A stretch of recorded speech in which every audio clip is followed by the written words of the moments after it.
Para muchos, el feminismo es la creencia fundamental que guía todas sus decisiones. Pero para otros, tiene el impacto absolutamente opuesto. Cualquier mención provoca un profundo desdén. El movimiento inicial de derechos de las mujeres se enfocó en garantizar derechos básicos para ellas, logrando su objetivo con éxito.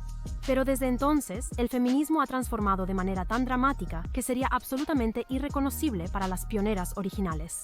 Y a pesar de enfrentar una intensa oposición, el feminismo sigue adelante en su eterna búsqueda de la igualdad de género. Pero la visión feminista radical para una sociedad justa es mucho más oscura de lo que podrías imaginar, y estamos mucho más cerca de ella de lo que piensas.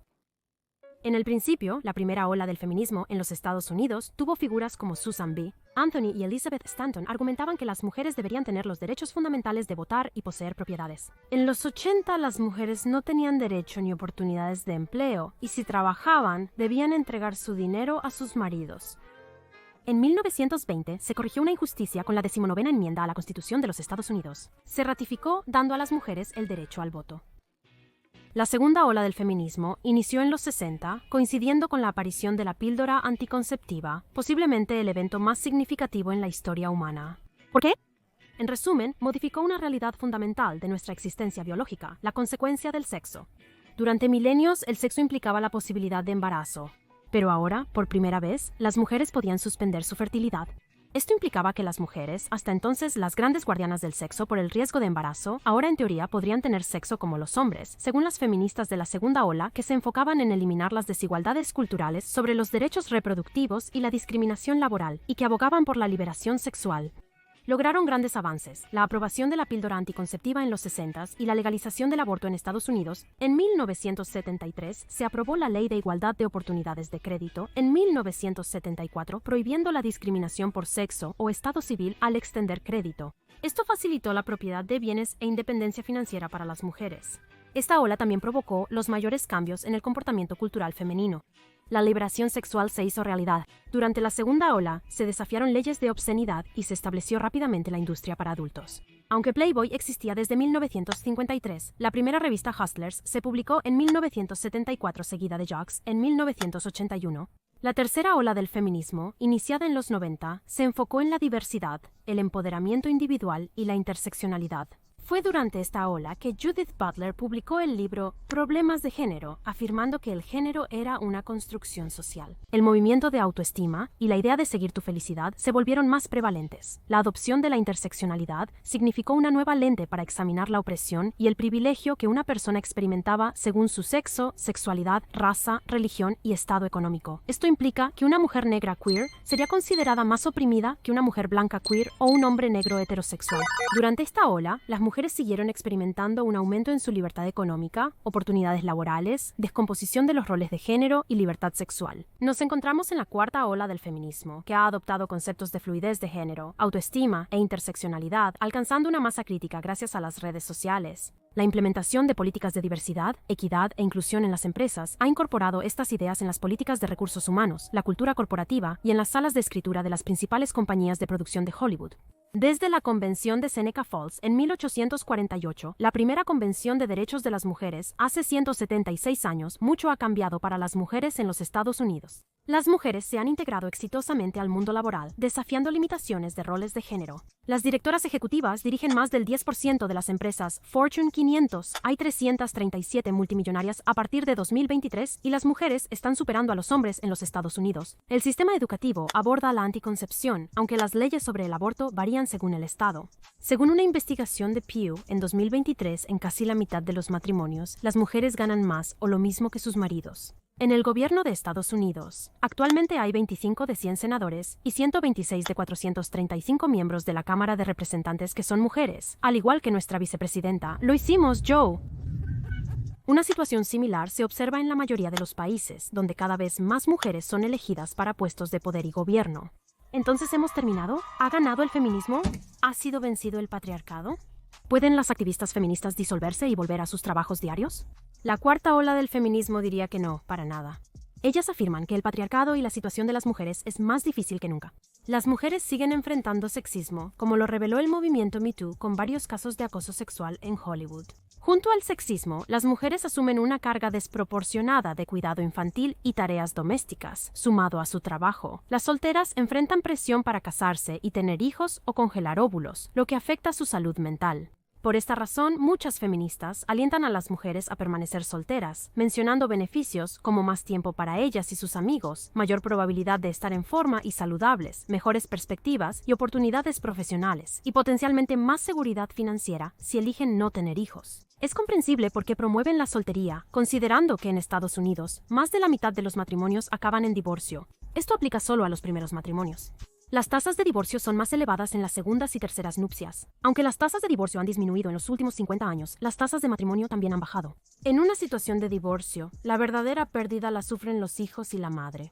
Dado que el 80% de los hogares monoparentales están encabezados por madres, las mujeres terminan soportando el impacto diario de la crianza de los hijos, el sexismo y presiones desproporcionadas de la sociedad. Entonces, las feministas argumentarían que estamos lejos de la igualdad. Bueno, la feminista Shulamit Firestone tiene una sugerencia, como expuso en su libro, publicado en 1970, La dialéctica del sexo. Firestone creía que la verdadera igualdad solo se podría lograr cuando se pudieran crear las siguientes condiciones en la sociedad a través de la intervención de la ciencia. 1. Se eliminan las normas de género social. 2. Se hace que hombres y mujeres parezcan físicamente indistinguibles. 3. Se elimina la familia nuclear. Los bebés no son gestados por mujeres, sino que crecen en pequeñas cápsulas, liberándolas de las cargas de la maternidad. También creía que los niños no deberían ser criados por sus padres biológicos, sino por grupos de adultos sin parentesco. Todo suena extravagante, hasta que te das cuenta de que nos dirigimos en una dirección asombrosamente similar. El movimiento trans insiste en que el sexo y el género son construcciones sociales, y que los adultos y los niños deberían poder recurrir a la intervención médica para saltar entre casillas de verificación, mientras que otros argumentan que la no binariedad y la fluidez de género, junto con un sinfín de otros pronombres, es el camino a seguir. Los derechos parentales enfrentan constantes desafíos, y existe un impulso para que la influencia comunitaria basada en la identidad sobre los niños prevalezca sobre la de los padres o ancianos. La familia nuclear está destrozada. El feminismo ha convencido a las mujeres de que su rol en el trabajo es más importante que su rol como madre. Inspiradas por ejemplos como Samantha Jones, muchas mujeres optan por mantenerse solteras, sin hijos y fabulosas. Y la mujer transgénero Dylan Mulvaney está esperando ansiosamente señales para que sea posible que una mujer embarace a Dylan. Nunca digas nunca. Nos aproximamos a la visión social de Firestone, pero aún estamos lejos de una utopía. La sociedad aparenta estar desintegrándose. Hay problemas económicos como la reducción de la clase media y la crisis de vivienda, así como grandes problemas culturales como la lucha interna y la polarización. El crimen, abuso de drogas y falta de vivienda están en aumento en todo el país y constantemente parecemos estar al borde de una guerra civil. Si se culpa a la familia nuclear por los males sociales, como afirmarían muchas feministas radicales, ¿por qué estamos en nuestro momento más inestable culturalmente cuando la familia nuclear está en su punto más débil? En 1950, 1 de cada 16 niños en América creció sin padre en casa. Según el Censo de los Estados Unidos de 2022, ese número ahora es 1 de cada 4. Esto no solo afecta a las madres solteras que crían a sus hijos. Los niños sin padres en casa tienen un 279% más de probabilidades de portar armas y traficar drogas. Un estudio reveló que el 86% de los delincuentes juveniles experimentó la ausencia de un padre. Las hijas de hogares sin padres son 900% más vulnerables al abuso sexual y tienen 7 veces más probabilidades de embarazarse antes de los 17 años. El 75% de los violadores están motivados por la ira desplazada asociada con sentimientos de abandono relacionados con su padre. El 75% de los adolescentes en tratamiento por abuso de sustancias provienen de hogares sin padre.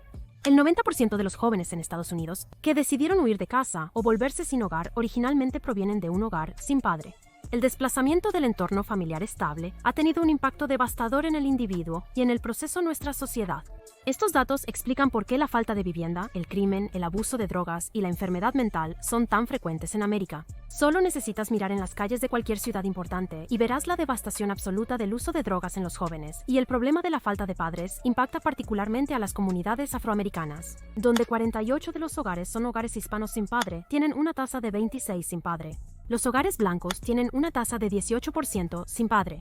Curiosamente, los hogares asiáticos tienen la tasa más baja de adolescentes sin padre. La afirmación de Firestone de que sería muy beneficioso que los niños se criaran lejos de sus padres biológicos es completamente falsa.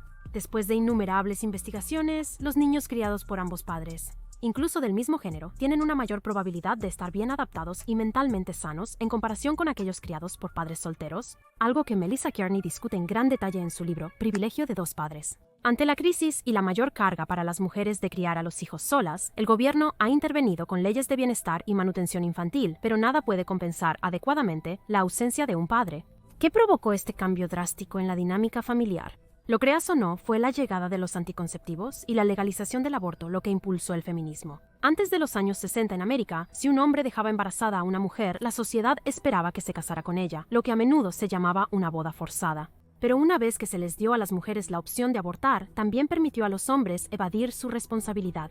Este es un argumento común hoy en día. Las personas citan las múltiples formas de anticoncepción disponibles para las mujeres y se preguntan por qué un hombre debería ser forzado a asumir la responsabilidad financiera y emocional de hijos que no tuvo opción de concebir. ¿Quién tiene razón en este debate? Son las feministas quienes han expandido los derechos reproductivos de la mujer y logrado que las cortes favorezcan a las madres en términos de pensión alimenticia, manutención y visitas tras un divorcio. ¿O es el movimiento de la píldora roja que afirma que los hombres carecen de derechos y opciones, por lo que pueden abandonar a mujeres y niños a su discreción? Resulta que ambos están equivocados, pero ambos lados están reaccionando el uno al otro. El movimiento inicial de derechos de las mujeres fue una respuesta a una sociedad dominada por hombres que insistía en que las mujeres deberían existir como actos de apoyo silenciosos para ellos. Pero a medida que obtuvieron más éxitos y lograron un estatus igualitario para las mujeres, eligieron seguir adelante y la motivación evolucionó de corregir un error a exigir venganza. La narrativa cambió de igualdad para las mujeres a abajo los hombres, y los hombres se convirtieron en el punto focal de todo el odio. El movimiento feminista buscó convencer al mundo de que todos los males de la sociedad eran por culpa de los hombres y que simplemente por existir, los hombres llevaban vidas privilegiadas y fáciles. Se volvieron los villanos absolutos, no un grupo con el que reconciliarse, sino una clase opresora que debía ser derrotada o, al menos, sometida. Esta comprensión de los hombres no podría estar más lejos de la verdad. Históricamente, algunos hombres han disfrutado de los privilegios de estar en la cima de la jerarquía en forma de dinero, poder e influencia. Pero el privilegio del que ha gozado un rey o presidente difiere mucho del de un siervo o un basurero. Pero afirmar que la mayoría de los líderes históricos fueron hombres no significa que todos los hombres hayan disfrutado de los beneficios sociales. Es igual de erróneo asumir que todas las mujeres son inherentemente buenas. De hecho, siempre se ha considerado a los hombres como el grupo prescindible, siempre colocados en primera línea de los aspectos más incómodos de la sociedad. Ya sea en las trincheras de la guerra o en las líneas de alta tensión, su disposición para arriesgar sus vidas ha mantenido las puertas custodiadas, las calles seguras y la electricidad funcionando. Incluso son los hombres los que se aseguran de que la basura se retire a tiempo. Pero las feministas se niegan a reconocer todo eso. Se rehúsan a admitir que el patriarcado es el que mantiene todo funcionando. Y es la propagación de este intenso desprecio lo que ha envenenado las relaciones entre hombres y mujeres. ¿Por qué los hombres deberían asumir sus responsabilidades con las mujeres y los niños si todo lo que recibirán es desprecio y burla por simplemente existir? Sin embargo, las feministas no se detuvieron ahí y han logrado perjudicar tanto a los niños como a las mujeres. En su implacable lucha por la libertad femenina, las feministas han logrado destruir una creencia fundamental entre sus seguidores, la santidad de la vida. Sin importar tu postura sobre el aborto, es innegable que algunas feministas radicales parecen regocijarse en la crueldad del acto y buscan someterse al procedimiento para defender su posición. Es una cosa si reconoces la necesidad social de ello, pero respetas la gravedad de tal noción y buscas evitarlo tanto como sea posible versus celebrar su ocurrencia. En puntos como estos, las feministas se alinearon con Hugh Hefner, quien usó su influencia en Playboy para apoyar la legalización del aborto y el control de la natalidad, proclamándose feminista. Fue aceptado calurosamente en el círculo. Al final, él defendía la misma libertad sexual para las mujeres que exigían las feministas, el derecho a tener sexo como un hombre. Sin embargo, la gran industria para adultos se ha construido sobre la explotación de jóvenes fugitivas que buscan dinero para sobrevivir, terminando en filmaciones inesperadas y difíciles que destruyen sus vidas y reputaciones. Muchas mujeres de esta industria, años después, han hablado sobre la verdadera violación y el costo emocional de estas experiencias. Según Louise Perry en su libro El caso contra la revolución sexual, donde entrevista a muchas mujeres de la industria para adultos y la prostitución. ¿Estoy diciendo que solo Hugh Hefner y otros magnates de la industria para adultos son los culpables del trato que reciben estas mujeres? No, mientras ellos son parcialmente culpables, la responsabilidad igual pertenece al feminismo que ha intentado convencer a las mujeres de que podemos de hecho tener sexo como los hombres y que cualquier incomodidad que sintamos al participar en sexo casual o al ser objetivada sexualmente debe ser reprimida porque la causa de esa incomodidad no es biológica sino social. Esto es falso. Para más detalles sobre este tema, consulta el libro de Louise Perry. Las mujeres han sido guardianas del sexo por los riesgos del embarazo y porque nuestras hormonas están diseñadas para vincularnos con parejas sexuales. Una píldora creada hace 60 años y los intentos de lavado de cerebro de las feministas no cambiarán millones de años de biología. El contenido para adultos ha perjudicado a los hombres. Muchos podcasts han destacado el problema real de la adicción al contenido para adultos y su impacto en la salud mental y sexual masculina por una razón. En un mundo que demoniza cada aspecto de la masculinidad y convence a las mujeres de que cualquier atención masculina es acoso, parece razonable que muchos hombres busquen satisfacer sus necesidades sexuales de forma virtual. No profundizaré en las razones aquí. Por lo tanto, parecería que en 60 años el feminismo radical ha convertido a las mujeres en objetos sexualizados desconectados de su biología y cualquier conexión emocional, y a los hombres en voyeurs pasivos llenos de autodesprecio, mientras que cualquier relación real entre los sexos ha sido completamente desestabilizada. Los hombres y las mujeres ya no se ven como socios complementarios con los que colaborar, sino más bien como el enemigo con el que necesitan estar constantemente en competencia, llevando la cuenta de quién hace qué para la sociedad, en la casa y gana más, y tiene mejores habilidades de escucha y multitarea. Las decisiones y dificultades de las mujeres son recibidas con cuidado y apoyo, mientras que las de los hombres son desestimadas y ridiculizadas. Se enaltece a las madres por su sacrificio, considerándolas esenciales, mientras que a los padres se les ve como tontos e inservibles por defecto. Con la proliferación de la pornografía y las aplicaciones de citas, vemos al sexo opuesto como fuentes de placer a corto plazo, pero eventualmente desechables, incluso en relaciones a largo plazo. En cualquier TikTok de una mujer quejándose de que su esposo no lava los platos y deja calcetines por toda la casa, hallarás la sección de comentarios repleta de gente pidiéndole que lo abandone, reina, afirmando que de hecho ella es demasiado para él. Y los hombres guapos escuchan algo similar, donde un pequeño acto mal calculado de su novia significa que sus seguidores son rápidos para acusarla de usarlo o ser una cazafortunas, y varios influencers proclaman que es estúpido incluso casarse. O mejor aún, está de moda estar divorciado.